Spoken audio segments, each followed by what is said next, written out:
Welcome to 1189, an online Bible commentary. My name is Tyler Marston. Today we're taking a look at Genesis chapter 18. Last chapter we had some great news for Abraham and his family and his extended family that even extends all the way to us. God has made his covenant with him and is promised to provide a child for Abraham and his wife Sarah, whose names have been changed to reflect this new covenant, that they're going to be the father and mother of a multitude of nations that I believe includes us today. And all nations are going to have the opportunity to be adopted into Abraham's family and find restoration and redemption into a new creation, a new humanity, right? But the problem is not everyone is going to choose that. We all have to choose to walk with God in his covenant love and grace in order to be a part of that blessing. When we choose to live our own way, we separate ourselves from God. And remember, separation from God is synonymous with death because he's the true source of life. So God is put in an interesting place where he has to be the judge here. And he has to judge between life and death for all of humanity, depending on if we choose to follow him or if we choose to follow our own way. And that is going to beg the question, how fair a judge is God? Is God a fair judge? Genesis 18 is actually going to answer that for us. So we start off with another pretty weird story.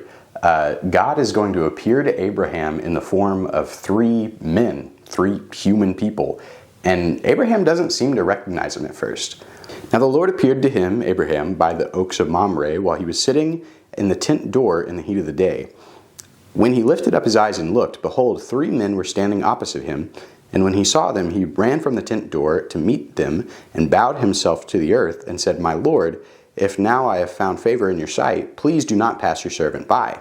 So he calls him my Lord, but notice that that's not the all caps Lord that is the shorthand for the divine name of God, Yahweh.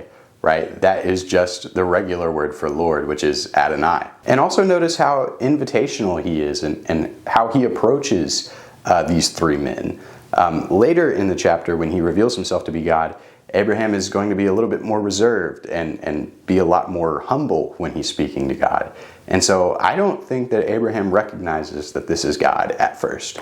So why is God in disguise here? I think it's a little bit of a test to see how Abraham and his wife are going to respond. So they end up making this food for him, baking this bread. Abraham has to run back to Sarah and say, start making bread. We've got some visitors, right? And so they serve bread and milk and cheese, and they start to eat this little dinner. And apparently that is them passing the test. That's because God says in verse 10, "I will surely return to you at this time next year, and behold, Sarah your wife will have a son." So God is delivering on his promise with Isaac, and it's coming soon. It's coming next year. That should be really exciting, right? But let's see how Abraham and Sarah react. Of course, remember, they don't know that this is God yet. Sarah was listening at the tent door, which was behind him. Now Abraham and Sarah were old, advanced in age. Sarah was past childbearing. Sarah laughed to herself, saying, "After I have become old, shall I have pleasure, my Lord being old also?" So Sarah laughs, just like Abraham did in the last chapter, at God's pronouncement that Isaac is coming soon. Now they should have had faith. They should have already known that this was going to happen because God's promised it. I don't know, maybe because it's three random guys telling you that, maybe that makes it a little more realistic, makes it a little more unbelievable than when a voice from heaven tells you that you're going to have a son. But either way, Sarah's laughter shows that she's not fully believing God. And this is the point where God kind of rips off the mask, so to speak. And the Lord said to Abraham, "Why did Sarah laugh, saying, 'Shall I indeed bear a child when I am so old? Is anything too difficult for the Lord?'"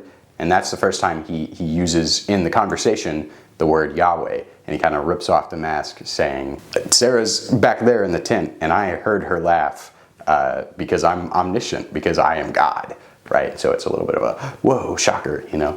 Right, of course, Sarah denies it. She tries to gaslight, gatekeep, girl boss her way out of it. She's like, "I didn't laugh." And God's like, "I'm God. I know you laughed." And then God does something kind of interesting. Then the men rose up from there and looked down toward Sodom, and Abraham was walking with them to send them off. And the Lord said, "Shall I hide from Abraham what I'm about to do? Do you think we should tell him about Sodom and Gomorrah?" And obviously they're going to, because they bring it up right in front of him. But what does God say about it? The outcry of Sodom and Gomorrah is indeed great, and their sin is exceedingly grave. I will go down now and see if they have done entirely according to its outcry, which has come up to me, and if not, I will know.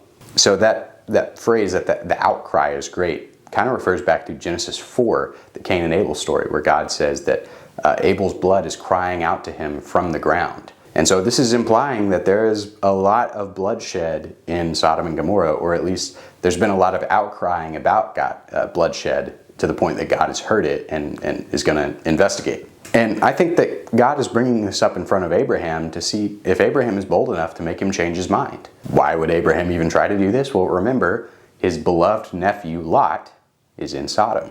Abraham's love for Lot was so great that he disobeyed God by bringing Lot along with him in the first place, right? He let Lot have the choice of where he was going to go whenever they had to split up, and he rescued Lot as a prisoner of war. So Abraham has a deep, deep affection for his nephew, and he knows that he's living in a bad town, but when God says that there's a possibility something might happen to it, he wants to see if Abraham is going to be bold enough to intercede for Lot.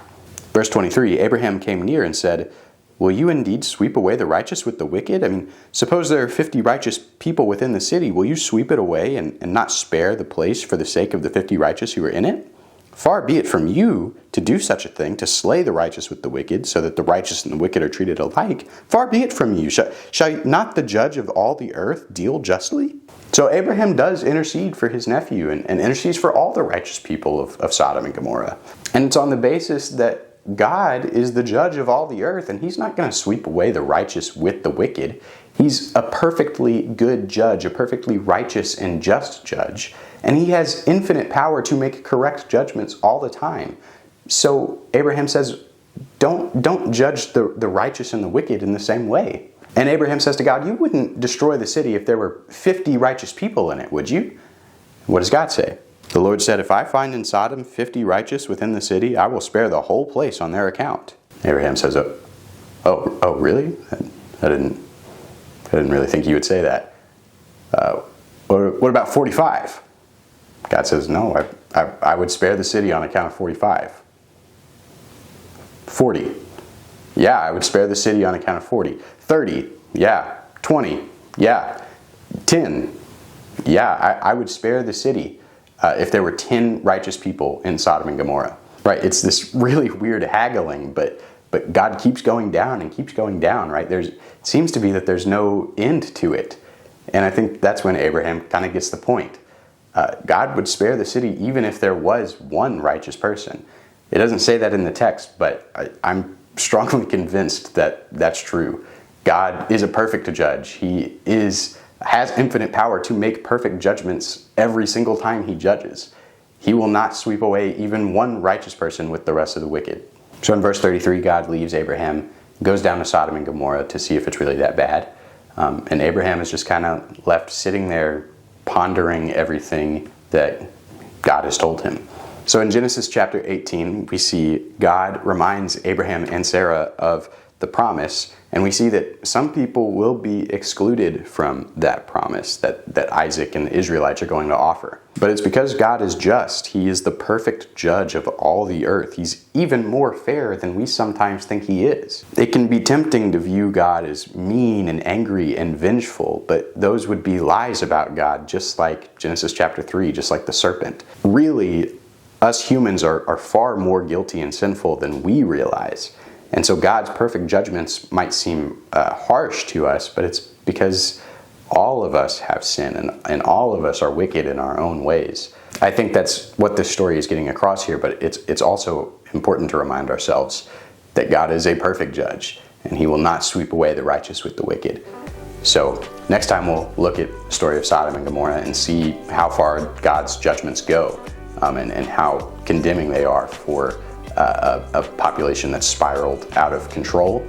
But for today, meditate on God's judgment and perfect justice. Thank you guys for watching. This has been 1189 with Tyler Marston. Let me know what you think about Genesis 18 in the comments below, and we'll see you tomorrow. God bless.